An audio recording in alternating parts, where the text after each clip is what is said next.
Hi, I'm Old Sneelock. Welcome to another episode of Old Sneelock's Workshop.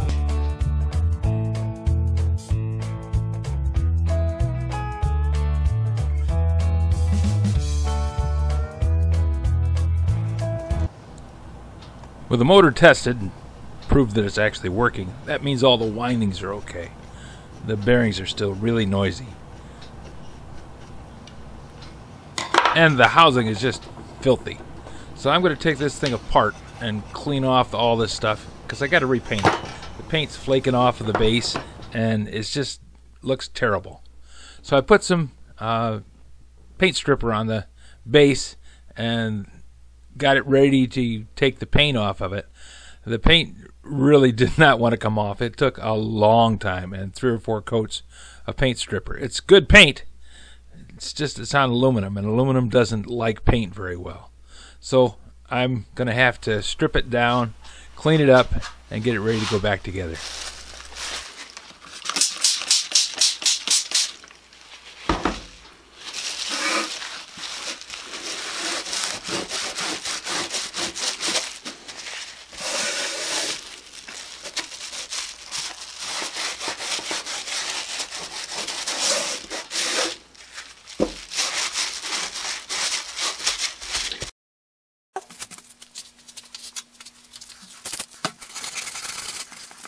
This base was iron. I just take a wire brush to it, a power wire brush, and clean it off. With it being die-cast aluminum, if I took a wire brush to this, it would just round off the corners and totally screw up the aluminum frame.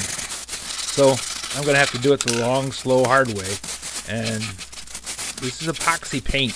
It's tougher than nails, but darndest thing is it sticks on in the oddest places and falls off and all the rest. So little tight corners, hard to get to. Yeah, that's where it stays. The citrus strip does a good job of taking paint off. This epoxy paint is a tough one to get off, but it does take off the primer really, really well. Now this frame, the grinder was painted gray originally. I think whoever made the grinder put a base coat of gray on it and they sold it to a bunch of people, and people put on the name tags that they wanted. This is a Doerr grinder. It was made by the Doerr company, and the Doerr company made motors for all kinds of people. They were bought out by W.W. Grainger and then bought out by Emerson. So Grainger and Emerson both were selling Doerr motors as their brand. So I imagine this had gotten the gray paint on it, and then they put the ugly tan color over the top of it. I can't describe what it really is because it probably get kicked off YouTube. But anyways, the stuff is nasty paint as far as getting off. I imagine if you put it on and did a good job and picked a different color, it would look pretty good.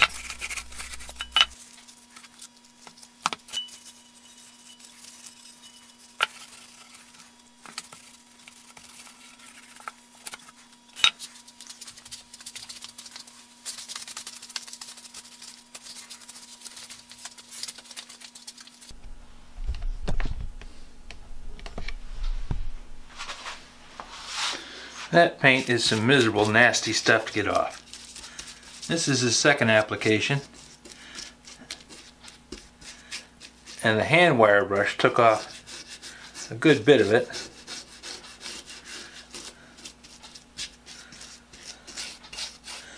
But I don't want to gouge up the aluminum by using the power wire brush. So we're just kind of keeping it wet and keeping going.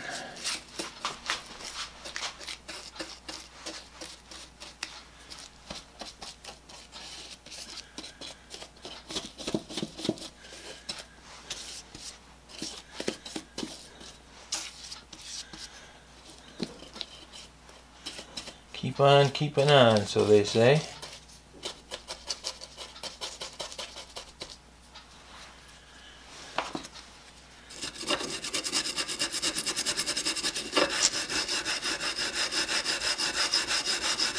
This brass wire brush doesn't seem to damage the aluminum. And it does take off the goop. It's going to be a mess. I got to clean this up too. I'm going to have to get a bucket full of water. That thing's too small.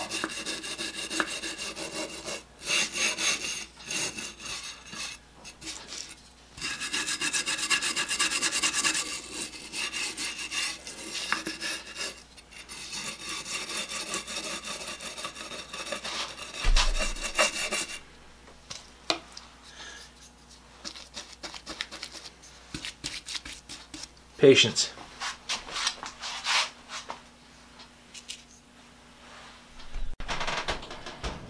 That is some serious paint. Took several applications and I still got some spots that I'm going to have to clean up. But I finally got most of the paint off of this.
I think it's a primer issue,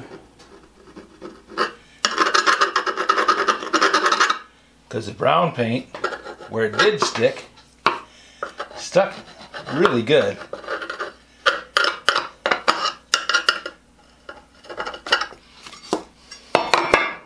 This is after 3 coats and wire brushing.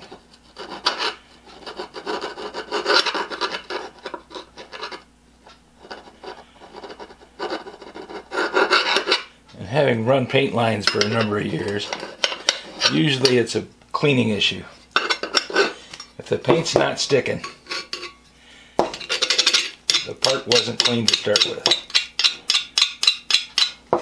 And this partial sticking kind of bears that out. Because we had some spots that stuck really good, and others just pop right off. So I'm thinking whatever line they were using, they either weren't using the proper chemicals, which is possible, or they had the mix screwed up. And going on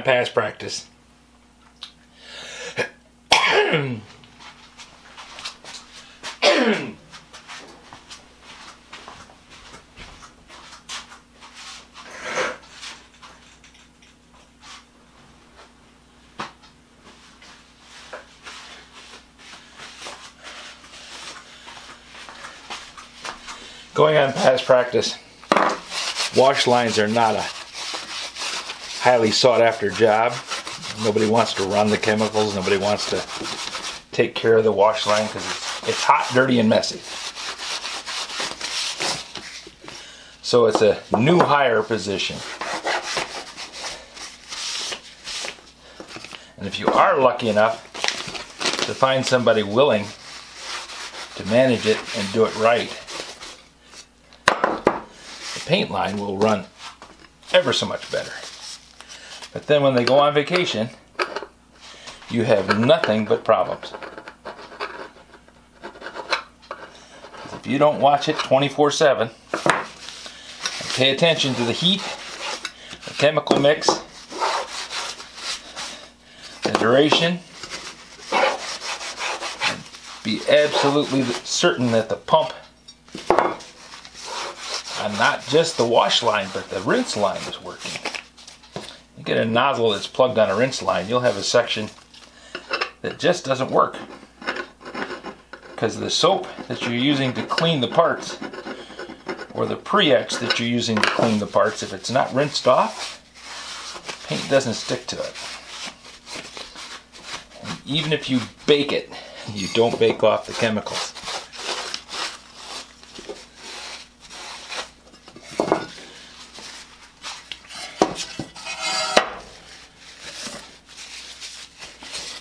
So this is going to have a scrub and some hot soapy water before I'm satisfied with it.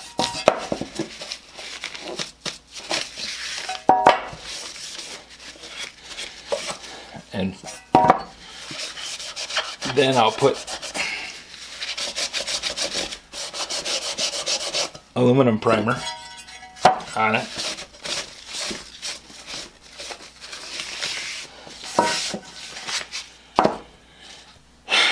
And we should have a good job.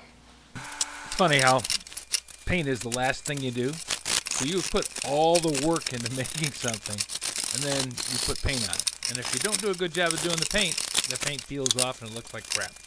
Doesn't matter that everything works perfectly, it looks like crap. Would you buy a car with the paint peeling off of it? I sure wouldn't.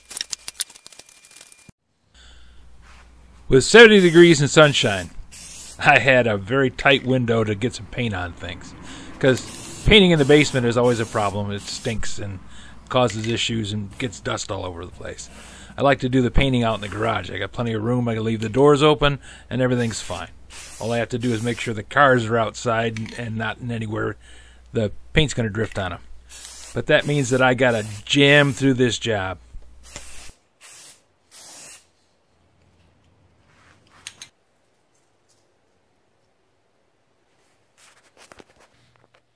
With the change in the weather, the painting is not going as well as I'd hoped.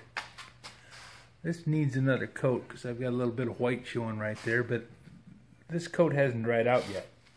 It's been out here probably 6 hours drying.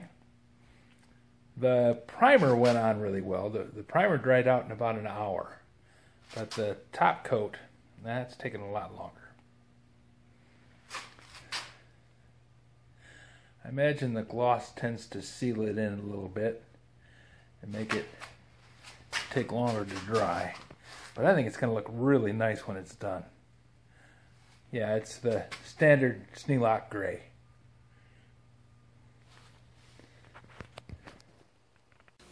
If you have any suggestions for a new video, questions about today's video, or any of the other videos on the channel, just drop a note in the comments. You know I read them all. Thanks for watching.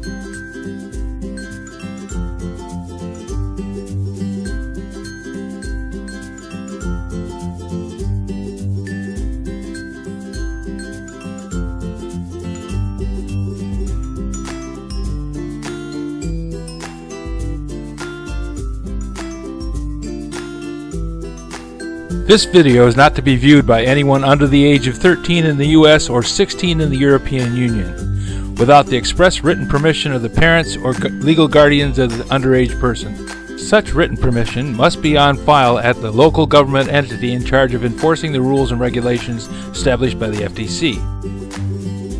Anyone violating these terms is admitting by default that they hold harmless the owners and operators of this channel. Any and all questions should be addressed to your local branch of the FTC.